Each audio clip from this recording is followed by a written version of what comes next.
Hey fellow gamers, welcome to Gaming Basics, your one-stop solution for mastering the essentials. Let's dive in and level up together. In this video, I'm going to show you how to forge Prototype Archaic in Genshin Impact. To do so, you first need to launch your game via the Epic Games Launcher, and once you're in-game, just search for a blacksmith first, like this one right here in Mondstadt. So go near it, and then press F to interact, like so, and click on I'd like something made. So here are all the items you can forge in this blacksmith shop. So here's search for Prototype Archaic, which is right over here. Click on it.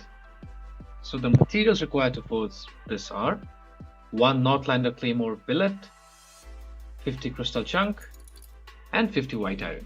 If you have these in inventory, just click on the start button on the bottom right side of your screen. So the total forge time will be 10 seconds. Once it's forged, it'll be sent to this location right here, which is ideal right now. So once it's sent here, just click on the obtain button on the bottom right side of your screen, which will be here, and the item will be added to your inventory. If you found this video helpful, please give us a thumbs up. And if you have any questions for us, please feel free to mention us in the comment section down below.